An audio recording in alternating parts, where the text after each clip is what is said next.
Good morning, and welcome to the Cloud Foundry Morning Edition, Episode 18, presented by the Cloud Foundry Ambassadors. Welcome to the Cloud Foundry Morning Edition. My name is Stormy Peters, and I'm VP of Developer Relations at the Cloud Foundry Foundation. Today's Cloud Foundry Morning Edition is brought to you by the Cloud Foundry Ambassadors. So I'm going to have them introduce themselves here. Hi, I'm Mark Carlson. I'm the CTO at ECS Team out of Denver, Colorado. My name is Matt Curry. I am the Director of Cloud Engineering at AllState. I'm Jeff Hobbs. I'm a Director of Engineering at Hewlett-Packard Enterprise, focused on Cloud Foundry efforts. I'm Luke Woydziak, an Engineering Director from EMC. Awesome. Welcome, Cloud Foundry Ambassadors. So with that, we're going to jump right into the news. This will be a weekly occurrence, and you'll see these faces and other faces on the Cloud Foundry Morning Edition. So we have some new members in the foundation. Mark, you want to tell us about them? Yes, this month we've seen Cisco upgrade their longtime membership to the platinum level and basically increasing their stake and their commitment to Cloud Foundry as the foundation of many of their key cloud offerings. Also, we have a new silver member, Steve Greenberg, and Resilient Scale. Resilient Scale is the name of the cloud native consultancy that he's created, and you can learn more about what they do at rscale.io. And I love seeing startups start up in the space, because usually the more startups you have in a technology space, the healthier it's getting. So we have lots of really large enterprises, which is terrific, and a lot of support. And if we start to see small companies also start up, it means things are growing across the ecosystem. It's really awesome. Indeed. So we also have technical stuff happening. Like I've heard about BOSH 2.0. Matt? Yeah, so BOSH 2.0 is gaining momentum. I think one of the biggest changes there is the move to the cloud config section in the new BOSH 2.0 manifests. Alexander gave an awesome talk at CF Summit about BOSH 2.0 and the evolution of it. You can check that out, I think, on YouTube, and that's about it. There's some great docs out there under the BOSH homepage that talk about the manifest v2. So if you just Google for that, then you should get some details of how to work that out in your manifest. But cool stuff and good evolution of that tool. Yeah, all the summit talks are on YouTube. So if you missed any or couldn't attend 3 at once, you have plenty of material. So there's also some technical updates in the CAB call, which just happened last week, I think. Luke, you want to cover that for us? Sure. So the big news there is that Diego and Garden were moved out of the Cloud Foundry incubator into Cloud Foundry org on GitHub. Also, associated with that is there's a mirror, a repository mirror in front of GitHub called code.cloudfoundry.org. So if you're importing those, make sure to adjust your imports. We're working on the DEA Warden end of life. There should be an announcement that comes out at some point in time soon. So time to transition to Diego's now, or do it very soon. Diego officially supports relational data stores. And then the Percy effort, which is bringing persistence to Diego, has been in close contact with Docker as they're using the Docker volume plugins as the API. And so we're working with Docker to shape that plugin. Also, another effort underway is container networking. They've completed the basic forwarding over overlay networking and enforcement of a policy, so simple policy for containers on the same cell. The Abacus product is now deployed on all Bluemix environments, and the last piece of news here is that Diego is going to be moving away from etcd. Awesome, thanks, Luke. And I think there's a trend that several of the projects are moving from etcd, but not some of them are going to continue to use it. I think Logger-Gator, if I remember right. Sure. Yeah. Awesome, thank you, Luke.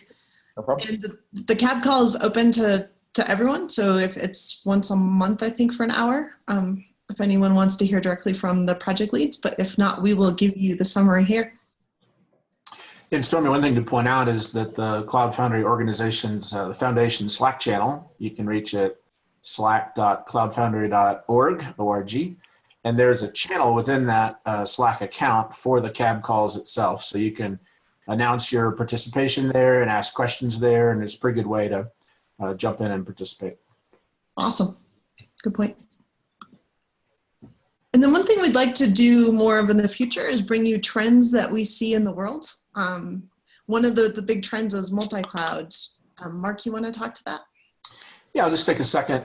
You know, in our projects out in large companies that are implementing Cloud Foundry, you know, in the early part, you know, over a year ago, we saw most of those started out as on-prem, on various on-premises infrastructure as a service offerings, OpenStack and vSphere.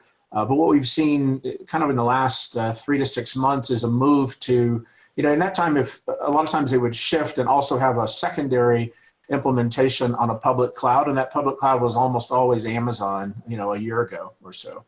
What we're seeing now is large companies beginning to do their secondary or sometimes even their primary implementation of Cloud Foundry on Azure or on even Google Compute, which is, you know, relatively new to the enterprise focus anyway. They've certainly been around for a while, but their enterprise focus is new. And so, you know, that's one of the things that I've been writing about and thinking about a little bit is just how hard is it to build an application that's multi-cloud if you're going to go put that app directly into a public cloud offering. And that's one of the value props that I think Cloud Foundry offers is, you know, the ability to build your app on top of an abstraction layer and then let Cloud Foundry's, you know, CPI or other abstraction capability, if you're not deploying with BOSH, insulate you from the underlying APIs of the cloud provider. So that's, you know, that's just a movement in very large customers that we're seeing, and I think overall the foundation's kind of well positioned, and Cloud Foundry is well positioned to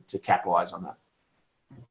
And so you're seeing people move to different public clouds and use multiple public clouds in addition to having something on-prem? Yeah, and I think the difference is, and we, you know, we saw that most of it started with on-prem, and then very quickly they might adopt Amazon Web Services a year ago. I think what we're seeing now is that secondary is often Azure, and we've even seen some very large customers begin to deploy on Google Cloud Platform. Awesome. It's great to see Cloud Foundry work well across all of those ecosystems, all of those infrastructures. Yeah. Yeah, there's still a lot of work to be done, but I'd much rather be doing work to tune a CPI than build my own from scratch. Yep. And so thanks for bringing that. I think multi-cloud is a huge trend. As others see trends, feel free to send them to us or to join us on the call. Jeff, the foundation recently put out a container report. Did you take a look at that? Indeed, I did. Yes, the foundation engaged a company to basically do the first multinational view on opinion survey where trends are going really around containers, and it came up with a lot of good information.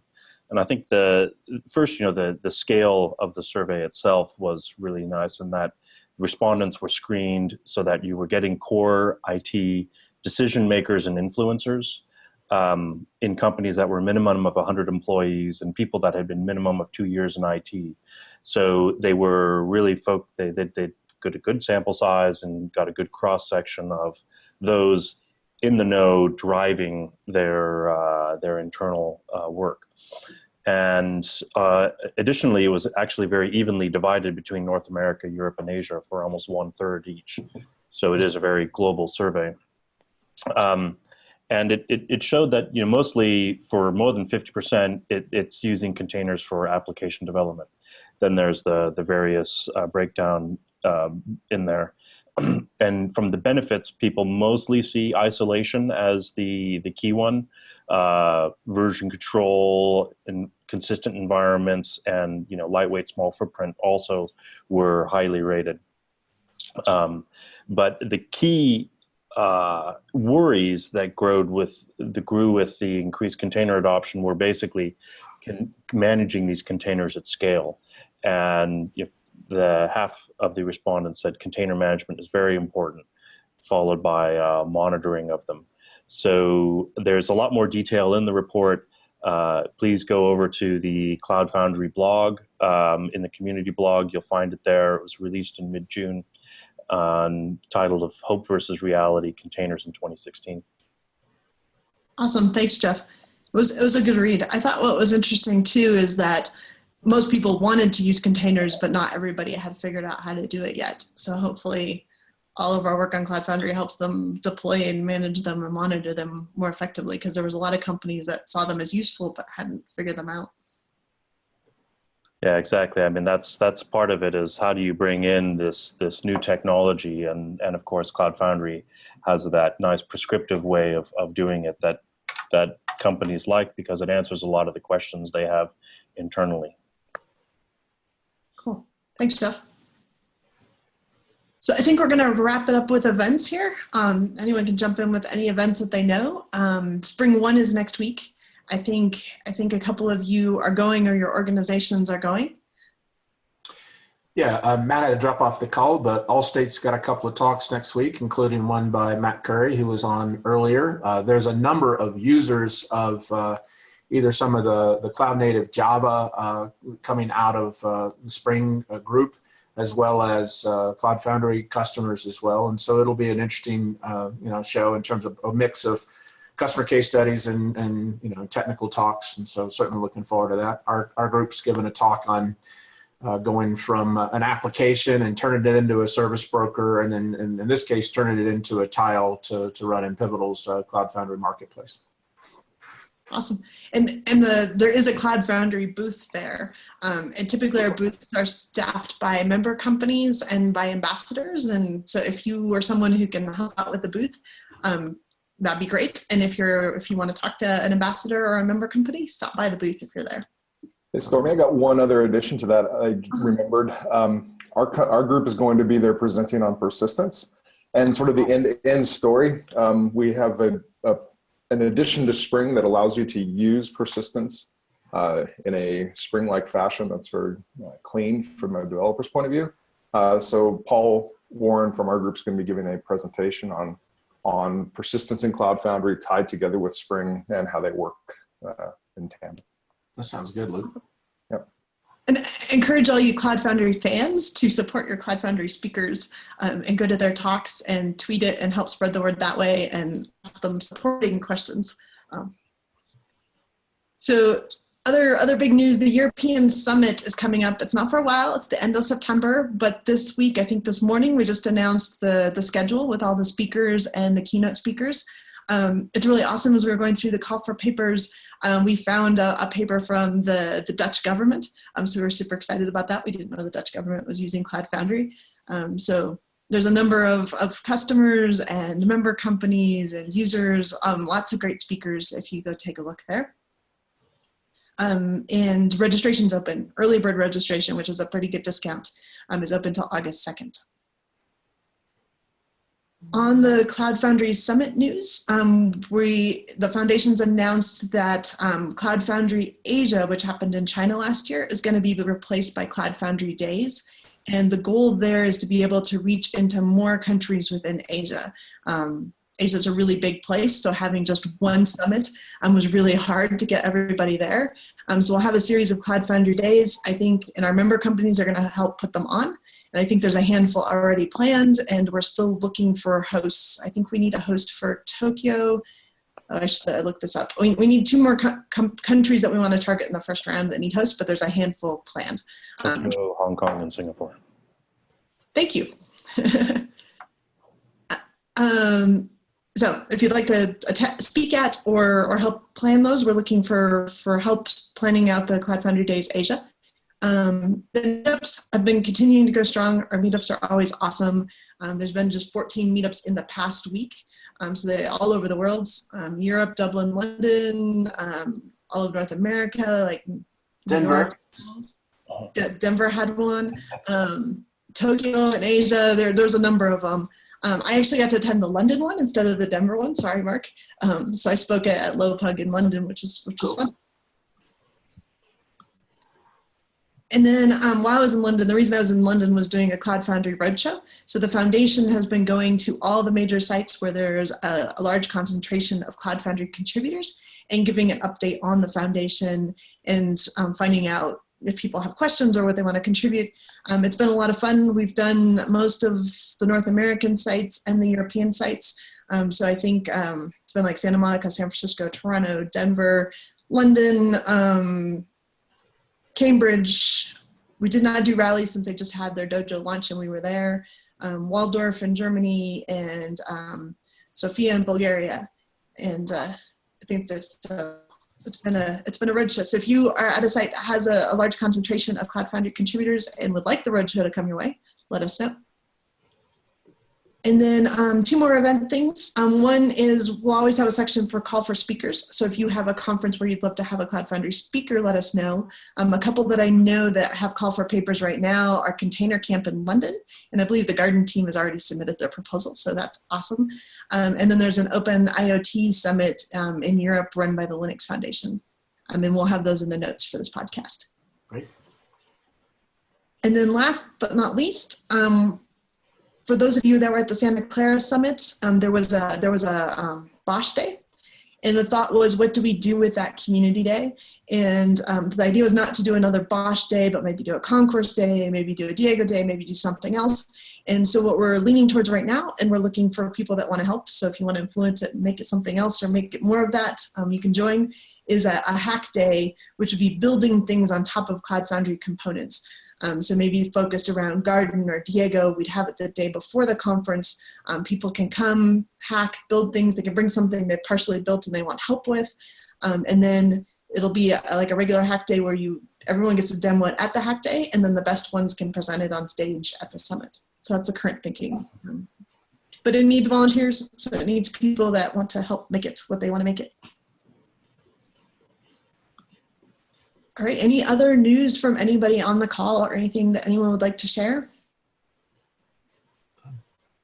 All right, well, this is your Cloud Foundry Ambassadors group bringing you the Cloud Foundry Morning Edition, and we hope you'll join us next week. Thank you all. Thanks for listening to the Cloud Foundry Morning Edition, Episode 18, presented to you by the Cloud Foundry Ambassadors. We hope you enjoyed the show, and if you did, please tell your friends, and you can also subscribe to our podcast either on YouTube at the Cloud Foundry channel, or on iTunes or Stitcher, or you can follow along on the Cloud Foundry blog, which is cloudfoundry.org/blog. We hope you subscribe, and we'll talk to you again next time.